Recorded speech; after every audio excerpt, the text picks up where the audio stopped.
여러분, 복음이 무엇입니까? 복음. 우리가 복음이란 말을 너무 많이 듣죠. 숱하게 듣다 보니까 때로는 복음이 무엇인지 망각할 때가 있습니다. 복음, 좋은 소식, 큰 기쁨의 좋은 소식, 굿뉴스, 기쁜 소식이라는 것입니다. 그렇다면 기쁜 소식이 무엇입니까? 돈 많이 버는 거? 어떤 부를 축적하는 것입니까? 우리가 좋은 직장 들어가는 거. 물론 그것도 잠깐의 기쁜 소식은 될 수가 있습니다. 무디 선생님은 그렇게 많이 배우지 못한 분입니다. 그러나 그분은 복음을 이렇게 말을 했습니다. 내가 복음을 좋아하는 그 이유는 그것이 내게 가장 좋은 소식이기 때문이다. 자기가 인생 항로에서 그 4가지 어려운 문제를 해결함을 받았다. 그래서 나는 이 복음을 좋아한다. 이렇게 정리를 합니다. 첫째, 복음은 내게서 죽음의 공포를 없애주었다. 그 당시 그 마을에 70살 잡순 어른이 돌아가시면 교회 종을 70번을 쳤답니다. 땡그랑 땡그랑. 그리고 아이가 죽으면 아이만큼 종을 쳤답니다. 그 종이 울릴 때마다 얼마나 그 죽음의 공포가 두려웠겠어요. 그런데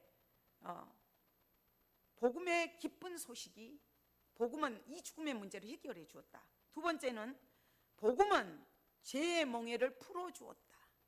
죄의 종에 꼭꼭 묶여서 있는 그 멍에를 풀어주었다. 세 번째는 복음은 심판의 두려움을 제거해 주었다. 우리는 믿는 자든 믿지 않는 자든 하나님의 심판대 앞에 다 섭니다.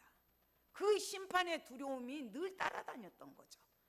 넷째는 복음은 나의 죄의 억압에서 해방시키고 자유의 영을 주셨다.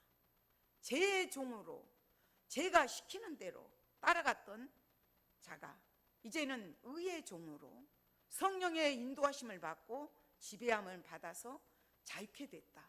이런 고백을 했습니다. 복음은 우리에게 영원한 생명을 주기 때문에 기쁜 소식입니다. 복음은 죄로 인해서 하나님과의 끊어진 관계를 예수님을 통해서 연결시켜 주었기 때문에 화합하게 하고 화목하게 했기 때문에 가장 기쁜 소식입니다. 이사야서는 1장부터 39장까지는 이스라엘 유다 백성들의 그 제약된 모습, 그 현실을 지적합니다. 그러면서 너희들이 하나님께 돌아오라를 지적합니다. 그래서 마치 구약 성경을 대표하는 39권이잖아요, 구약이. 그것과 같다. 또 40장부터 66장까지는 우리 성경책이 66권인 것처럼 신약이 27권이잖아요. 그래서 3927 그렇게 외우는데 구약이 39권인 것처럼 39권까지는 구약을 대표해서 예언됐고 40장부터 60장까지 27권은 마치 우리 신약을 대표한 요약한 책이다 이렇게 봅니다. 마치 이사야서는 66권이 신구약 성경 66권의 핵심을 요약한 책이다 이렇게 말하고 있고, 또 예언 중에 예언이다. 예언 중에서 예언의 지성소라고 볼 수가 있다 이렇게 말을 하고 있습니다. 그러니까 39장까지는 유다 백성들에게 회개하고 돌아오라 계속 촉구를 해요. 그러나 40장부터는 유다 백성들이 바벨론에 의해서 멸망할 것을 기정사실로 인정하고 너희들이 바벨론에 가서 70년 동안 종살이를 할 때 기쁘게 감당해라. 소망을 주는 거예요. 희망 메시지를 주는 것이죠. 우리가 광복절이 다음 주입니다마는 얼마나 힘들었습니까? 그 어려운 시기 때 이렇게 이사야 선지자를 통해서 너희들이 거기서 잠깐이면 끝날 거야. 너희는 고국으로 돌아와야 돼. 돌아와야 유다 지파에서 왕이 나시기 때문에, 메시아가 탄생하기 때문에 돌아와야 된다. 이런 소망이 있었으면 얼마나 기뻤겠습니까? 어려움도 극복할 수가 있었죠. 그러나 우리 민족은 그렇지 못했지 않습니까? 너무나 많은 핍박과 환난을 겪었지 않습니까? 이사야서 53장은 예수님이 오셔서 고난당할 것을 말해요. 채찍에 맞이고 찔리고 상하고 예수님이 우리 죄 때문에 순환당할 것을 예고하십니다.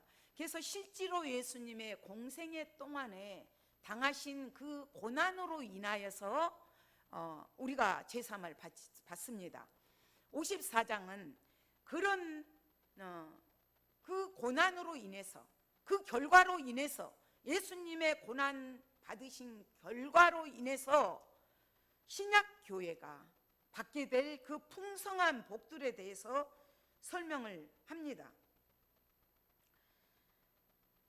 크게는 교회고 개인적으로는 우리 한 사람 한 사람이 받을 복에 대해서 번성하게 되고 영광 받을 것들에 대해서, 받을 복들에 대해서 말씀을 하십니다. 오늘 본문 55장에서는 아무리 하나님께서 그 많은 풍성한 은혜와 그 많은 복들을 주신다고 할지라도 내가 그 부르시는, 초청하시는 그 하나님의 부르심에 응답을 해야죠. 응해야죠. 아멘으로 나가야죠. 그래서 그 부르심, 하나님의 부르심, 복음으로 부르신 내용이 오늘 본문 55장 내용들입니다. 그래서 1절에서 오라 너희 모든 목마른 자들아 물로 나오라, 돈 없는 자도 오라, 너희는 와서 사 먹되 돈 없이 값없이 와서 포도주와 젖을 사라. 너희 목마른 자들아, 영적으로 갈급한 영혼들 있죠. 돈 없는 자, 심령이 가난한 자들이죠. 산상수훈에서 예수님은 심령이 가난한 자가 복이 있다 그랬고, 의에 줄이고 목마른 자는 배부를 것이라 그랬어요. 이 땅의 것들로는 먹어도 배고파요. 양이 채워지지 않아요. 영적인 갈증을 해소할 수가 없습니다. 인천 앞바다 바닷물을 마신 것처럼 먹으면 먹을수록 오히려 갈증이 나고 이 해소가 되지 않습니다. 그래서 하나님은 너희 목마른 자들아 그러면서 하나님께서 부르십니다. 그 부르심에 응답하고 나아가야죠. 이스라엘 백성들을 부르시고 1차적으로는 오늘 우리를 위해서 부르십니다. 이 부르심에 우리가 응답을 해야 됩니다. 너희는 와서 사 먹되 돈 없이 값없이 와서 포도주와 젖을 사라. 물, 포도주, 젖, 영적 양식이죠. 하늘 양식이죠. 신령한 양식입니다. 그것들을 돈 없이 값없이 와서 먹으라는 것입니다. 사 먹으라는 거죠. 하나님의 구원이 값없이 주시는 하나님의 은혜죠. 내가 어떤 의를 행하고 어떤 돈을 지불하고 어떤 값을 치르고 얻어진 것이 아닙니다. 하나님의 구원은 에베소 2장 8절에 보면 너희는 그 은혜에 의하여 믿음으로 말미암아 구원을 받았으니 이것은 너희에서 난 것이 아니요 하나님의 선물이라. 하나님의 선물입니다. 믿음은. 그런데 모든 사람들은 2절에서처럼 너희가 어찌하여 양식이 아닌 것을 위하여 은을 달아주며 배부르게 하지 못할 것을 위하여 수고하느냐. 어찌하여 어떻게 그렇게 할 수 있니? 양식이 아니라는 거예요. 아무리 먹어도 배가 안 불러요. 배고파요. 굶주려요. 허덕여요. 그러면서 그 양식이 아닌 거, 영원한 생명과 관계가 없는 거, 직결되지 않는 거, 구원을 줄 수 없는 양식, 그 양식을 위해서 은을 달아주고 수고하고 있다는 것이에요. 배부르지 못한다는 거죠. 그것은. 그러면서 그 굶주림을 해결할 수가 있다. 배고픔을 해결할 수가 있다. 목마른 갈증을 해소시킬 수 있는 방법이 있다 말씀하셔요. 2절 뒷부분에서 내게 듣고 들을지어다. 그리하면 너희가 좋은 것을 먹을 것이며 너희 자신들이 기름진 것으로 즐거움을 얻으리라. 듣고 들을지어다. 청종해라. 집중해서 들어라. 3절에서도 너희는 귀를 기울이고 귀를 쫑긋 세우고 들어라. 내게로 나와 들으라. 자세를 갖추고 태도를 갖추고 전심전력에서 들으라. 오늘 우리에게 말씀하신 거예요. 우리가 이곳에 나와 있다고 다 하나님 말씀을 듣습니까? 마음이 딴 곳에 있는 사람들이 많다는 거죠. 지금 이스라엘 백성들이 정말로 하나님의 말씀을 안 들어요. 너희는 돌아오라, 돌아오라. 와서 내 말씀을 들어라. 아무리 얘기도 안 듣습니다. 왜 이렇게 듣는 것이 중요합니까? 듣고 들을지어다. 들을 때 그 목마름을, 그 갈증을, 그 배고픔을 채워주시겠다는 거예요. 그것도 좋은 것으로, 기름진 것으로, 즐거움으로 넘치도록 채워주실 것을 말씀하십니다. 예수님께서 말씀하셨죠. 내 말을 듣고 또 나 보내신 이를 믿는 자는 영생을 얻었고 심판에 이르지 아니하나니 사망에서 생명으로 옮겼느니라. 말씀을 듣는 것은 믿음하고 직결돼요. 믿음하고 직결된 것은 영생하고 문제가 있기 때문에, 사망에서 생명으로 옮겨진 사건이기 때문에 듣는 것은 중요합니다. 또 믿음은 들음에서 나죠. 지금 이스라엘 백성들이 광야에서 만나를 먹잖아요. 만나를 먹는데도 늘 배고파요. 늘 굶주려요. 늘 목말라요. 예수님께서 나는 하늘로 온 생명의 떡이다. 참떡이다. 말씀하시면서 생명의 떡이다. 하늘에서 내려온 떡이다.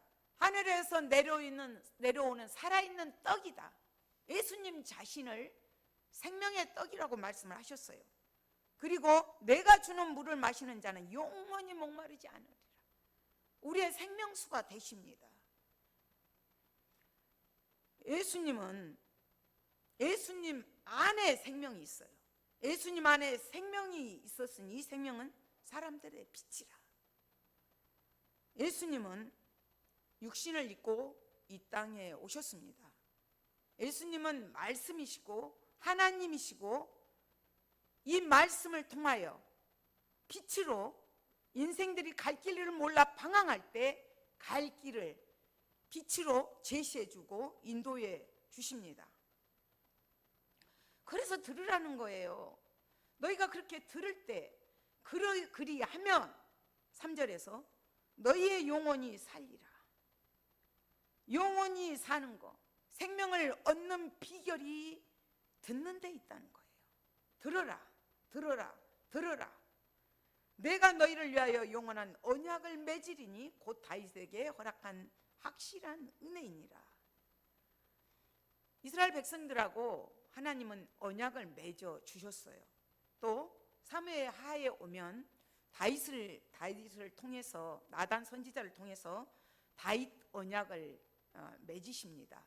맺으시면서 내 조상들과 함께 누울 때 내 몸에서 내 씨를 내 뒤에 세워 그의 나라를 견고하게 하리라 말씀하셨어요. 다윗 혈통으로 내 집과 내 나라가 영원히 보존될 것이고 내 왕위가 영원히 견고하리라 약속을 하셨습니다. 그런데 이스라엘 백성들이 이 약속을 지키지 못해요.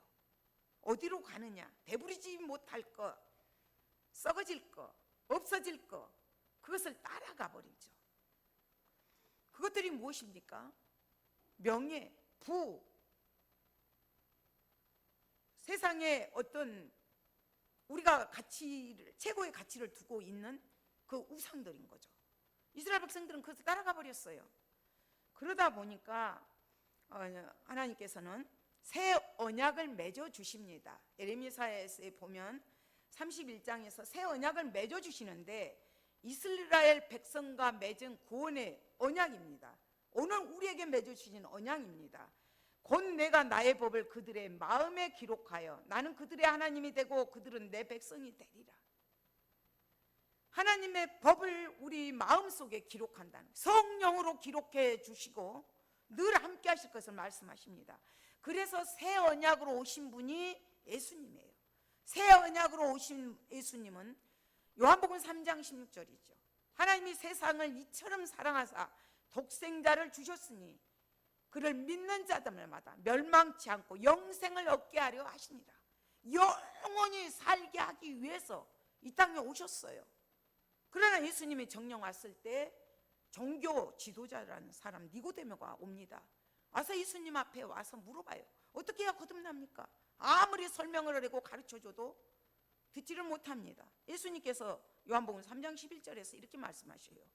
우리는 아는 것을 말하고 본 것을 증언한다. 그러나 너희는 우리의 증언을 받지 아니하였다. 듣지 아니하였다. 그 말이에요. 그러면서 하나님의 말씀을 듣는 것이 얼마나 소중한가. 그러나 그들은 끝까지 듣지를 않았습니다. 그래서 바벨론 포로 70년을 기정사실로 두고 있으면서도 그들에게 이 언약 때문에 하나님은 그들을 다시 돌아오겠다 소망을 주면서 희망을 주십니다. 다윗 언약은 메시아 왕국의 영원한 나라예요. 하나님 나라죠. 예수님으로 인한 언약. 첫 번째는 다윗 언약은 메시아가 그의 후손 가운데 탄생될 것을 말합니다. 유다 지파로 올 것을 말합니다. 두 번째는 그의 보좌에 앉으면 영원한 왕국을 설립할 것.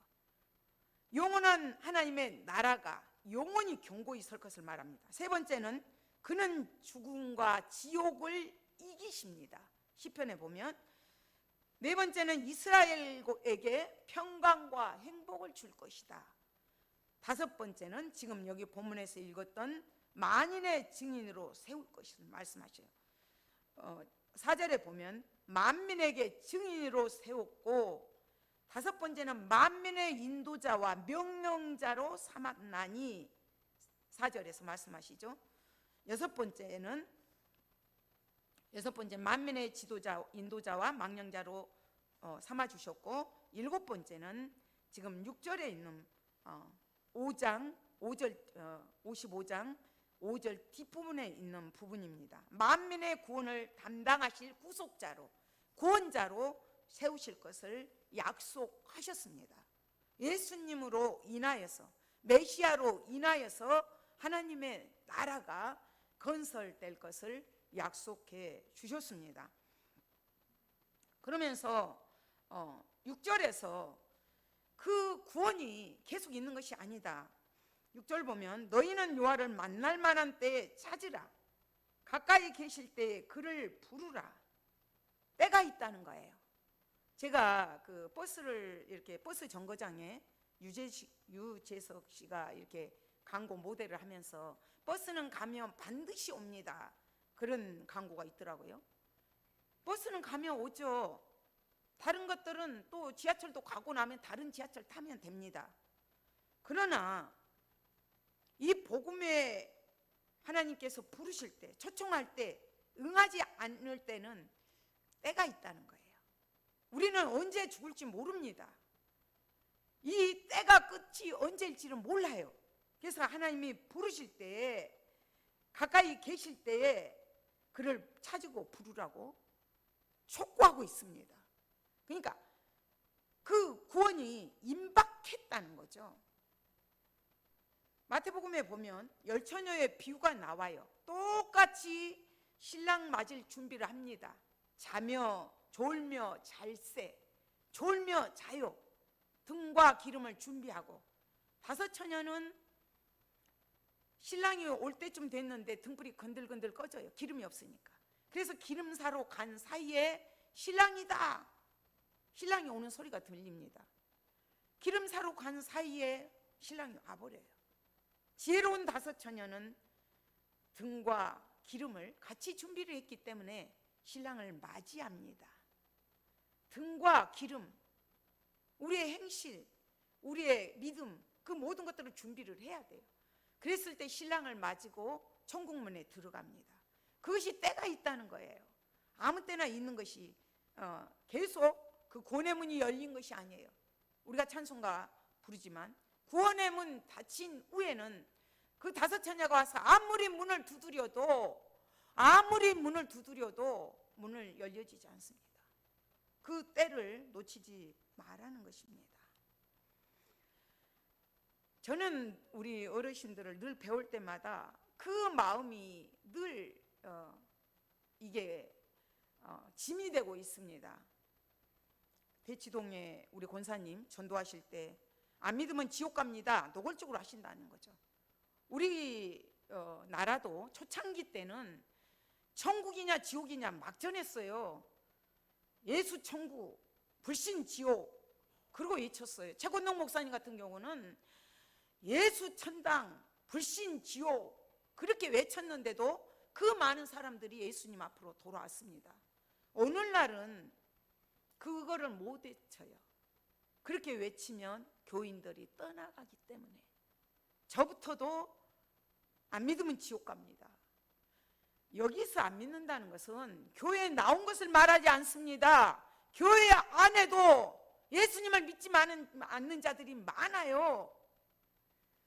로마서에서도 보면 그 말씀이 내게 가까워 내 입에 있으며 내 마음에 있다 하였으니 곧 우리가 전파하는 믿음의 말씀이라. 믿음의 말씀이 무엇이냐? 만일 내가 내 입으로 예수를 주로 시인하여 예수님을 주로 시인하고 나의 구세주, 나의 구원자로 시인을 해야 돼요. 또 하나님께서 그를 죽은 자 가운데서 살리신 것을 내 마음에 믿으면 구원을 받으리라. 믿으면 구원을 받으리라. 이것을 믿어야 돼요. 교회 안에 교회 다닌다고 구원받은 것이 아닙니다. 가슴에 손을 얹고 내가 지금 하나님이 나를 부르시며 내가 지금 죽으며 하나님 앞에 설 수 있는가 물어보시고 이 확신이 없다면 정말 울어야 됩니다. 하나님 앞에 나를 불쌍히 여겨달라고, 나를 구원해달라고. 이 문제가 가장 큰 문제고 가장 시급한 문제입니다. 그러나 우리가 이렇게 이런 큰 은혜, 이런 큰 구원을 받기 위해서 하나님의 복음으로 초대할 때 아멘하고 화답하고 나와야 되고, 첫 번째는. 두 번째 가장 중요한 것은 지금 7절 말씀이에요. 악인은 그의 길을, 불의한 자는 그의 생각을 버리고 여호와께로 돌아오라. 그의 길을 버리라는 것은 가던 길을 돌이키라. 악인이 가던 길, 악인이 살았던 그 삶, 잘못된 삶, 말씀 없이, 하나님 없이, 성령의 인도하심 받지 않고 마음대로, 육신의 정욕대로, 안목의 정욕대로, 이생의 자랑을 따라갔던 그 삶에서 돌이켜라. 하나님께로 회개하고 돌아올 것을 촉구합니다.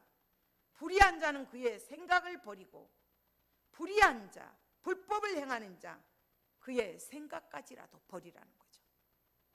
버리고 하나님께 돌아오라. 그리하면 그가 긍휼히 여기시리라. 우리 하나님께로 돌아오라. 그가 너그럽게 용서하시리라. 회개는 과거의 악한 생활 정산하는 거예요. 청산하는 거죠. 깨끗하게. 그리고 불의한 생각들을 버리고 오직 의로우신 하나님을 의지하는 것이에요. 하나님이 나를 구해 주셔야 됩니다. 하나님의 의로만이 구원받을 수 있기 때문에 하나님을 의지하고 나와서 자신의 삶을 깨끗하게 하나님께 맡기면서 살아야 합니다.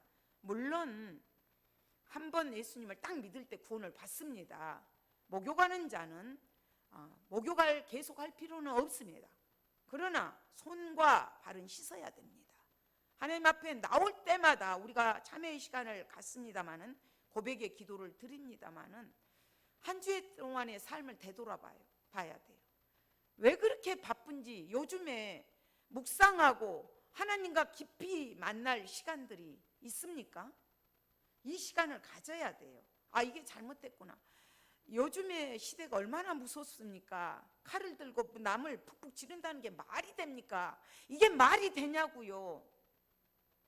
그 생각들이 잘못됐고 악으로 알지 못해요. 부모들도 그것이 잘못됐다는 것을 가르치지를 못합니다. 가장 큰 죄는 우리가 전도하지 못한 죄예요. 어려서부터 이들을 믿음으로 복음으로 초대를 하고 가르쳐야 됩니다. 그래서 회개하고 돌아올 때 구원의 결과로, 복음의 결과로 하나님을 만나고 하나님의 그 용서함을 받습니다. 하나님 앞에 철저하게 회개했을 때 하나님은 긍휼히 여기시고 동이 서에서 먼 것처럼 우리의 죄를 생각지도 않으시고 안개처럼 사라지게 만드시고 진홍같이 주홍같이 붉은 죄라도 양털같이 흰눈같이 희게 하시겠다고 약속하셨습니다. 하나님께서 긍휼히 여겨주시고 너그럽게 용서하시리라. 저도 요즘에 기도하면 다른 게 없어요. 그냥 하나님 불쌍히 여겨주세요, 긍휼히 여겨주세요, 이것밖에 없어요. 하나님의 도우심이 아니면 불안해서 못 살아요. 어디서 이게 갑자기 땅이 꺼지죠, 갑자기 칼들 들이대죠, 갑자기 에스카레이터가 멈추죠. 얼마나 불안한 세대입니까? 8절에서 내 생각이 너희의 생각과 다르면 내 길은 너희의 길과 다름이니라. 여호와의 말씀이냐. 하나님의 생각과 인간의 생각은 다릅니다. 근본적으로 하나님은 하나님의 본질은 한계를 뛰어넘어요. 그러나 인간의 생각은 그렇지 못합니다. 인간은 내 눈에 들보는 보지 못하고 남의 눈에 티만 지적을 해요. 그러나 하나님은 그렇지 않습니다. 하나님의 용서는 완전한 용서, 철저한 용서를 말합니다. 인간은 내가 용서했어 하다가 그 사람이 나한테 한 번만 또 잘못하면 그게 다시 일어나잖아요. 마치 구정물이 가라앉았다가 한 번 딱 저으면 또 일어난 것처럼 인간과 다릅니다. 뒷부분에 우리가 읽지는 않았지만 하나님께서는 이렇게 회개하고 돌아온 자, 복음으로 초대받아서 아멘하고 화답하고 응하고 돌아와서 철저하게 회개한 자에게 주시는 복이 있습니다. 그 복들이 12절의 복인데 12절 앞부분에서 하나님께서 이렇게 말씀하십니다. 10절에서도 지금 마치 비와 눈이 내리면 다시 하늘로 돌아가지 않고 땅을 적셔서 싹이 나고 열매를 맺히게 하여서 먹을 양식과 파종할 씨앗을 주는 것처럼 결코 이 세상의 자연 만물 하나까지도 목적 없이 된 것들이 없다.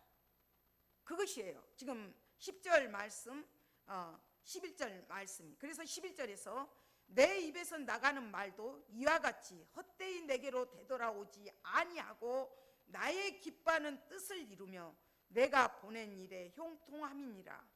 내 입에서 나가는 말도 자연을 통해서 하나님의 입에서 나온 신성한 말씀, 거룩한 말씀은 자연의 섭리를 통해서도 이루어지고 오늘 이사야 선지자 예언처럼 선지자들의 예언을 통해서도 성취되고 사도들의 증언을 통해서 성취되고 예수님의 가르침을 통해서도 인간들에게 전달되고 있습니다. 예수님은 말씀이십니다. 말씀을 통해서 성경 66권을 통해서 구약에서 오시리라 하신 예수 오셨고 말씀의 예언의 성취대로 오셨습니다. 오셨고 다시 가셔서 다시 오시마 약속하셨습니다. 우리는 다시 오실 예수님을 믿고 나아갑니다. 그래서 12절의 복들이 기쁨과 평강이에요. 너희는 기쁨으로 나아가면 평안히 인도함을 받을 것이요 구원받은 자들에게 기쁨과 평강을 주시겠다고 약속하셨습니다. 이 기쁨은 세상의 돈으로도 세상의 물질로도 세상의 그 어떤 것으로도 살 수 없는 것들이죠. 사람이 좋은 침대 같은 것은 돈으로 삽니다. 그러나 그 마음의 평안을 삽니까? 잠을 삽니까? 못 잡니다. 그 기쁨, 그 평안 주시겠다고 약속을 하셨습니다. 이 기쁨과 이 평안은 환경과는 관계가 없어요. 바울과 실라가 감옥에 갇혀 있는데도 기쁘고 즐거워서 구원받은 것 때문에 그 복음으로 초대해 주신 그 하나님의 은혜가 감사해서 밤새 하나님 앞에 찬양을 드릴 때 옥문이 열리고 쇠사슬이 끊어지는 역사가 임합니다. 환경과 관계없이, 돈이 있다고 없다고 관계없이 그 기쁨과 평안을 주실 것을 말씀하셨어요. 그 기쁨이 가시남과 자라는 황폐한 땅이 잣남과 자라는 기름진 땅으로 바꿔줄 것이다. 찔레가 자랐던 그 땅을 화석류가 자랄 수 있는 기름진 땅으로 바꿔주시면서 너희가 나의 기념이 될 것이고 너희가 영영한 나의 표징이 될 것이다 말씀하셨습니다. 그래서 우리는 하나님의 언약의 그 신실하심을 믿고 다시 오실 주님을 믿고 나아갑니다. 물론 이스라엘 백성들에게 바벨론에서 70년 동안의 포로 생활을 하고 돌아올 것을 또 그대로 예언대로 성취가 됐습니다. 또 메시아 왕국이 이루어질 것을 예수님을 통해서 예언 성취가 다 되었습니다. 오늘 우리에게는 다시 오실 그 예수님을 우리는 기다리면서 살아야 됩니다. 돈 있는 자도 돈 없는 자도 어린아이가 되든 나이 많은 자가 되든 부한 자나 가난한 자나 다 오라고 우리 주님 복음으로 부르십니다. 우리는 겸손하게 하나님 앞에 나와서 하나님의 말씀을 들어 주의 종이 듣겠나이다. 겸손하게 듣는 자세를 갖추어야 하고 늘 우리의 행실과 말과 행실과 이 모든 것들을 성령의 기름으로 준비하면서 깨끗한 옷으로 의의 옷으로 단장을 하고 다시 오실 주님을 기다려야 합니다. 그래서 복음으로 초대해 주신 그 은혜에 감사해서 감격해서 나만 구원받고 기뻐하고 즐거워할 것이 아니라 우리 주위를 되돌아보면서 어려움에 있는 자들, 영적으로 허덕이고 있는 자들, 목말라 있는 자들, 갈급한 자들을 하나님께로 인도하는 우리가 되시기를 소망합니다. 하나님 감사합니다. 너희 목마른 자들아, 배고픈 자들아, 굶주린 자들아 다 나와라. 돈 없이 값 없이 포도주와 젖을 사라 말씀하신 주님, 오늘도 우리 한 사람 한 사람을 초청하고 계십니다. 이것이 우리 하나님의 부르심이고 우리 하나님의 소원이시고 우리 예수님의 소원이십니다. 값없이 주시는 그 은혜 앞에, 구원의 생명의 은혜 앞에 감사함으로 기쁨으로 날마다 나와서 주님과 함께 먹고 마시는 삶으로 살아갈 수 있도록 도와주시옵소서. 감사드리며 예수 그리스도의 이름으로 기도드립니다. 아멘.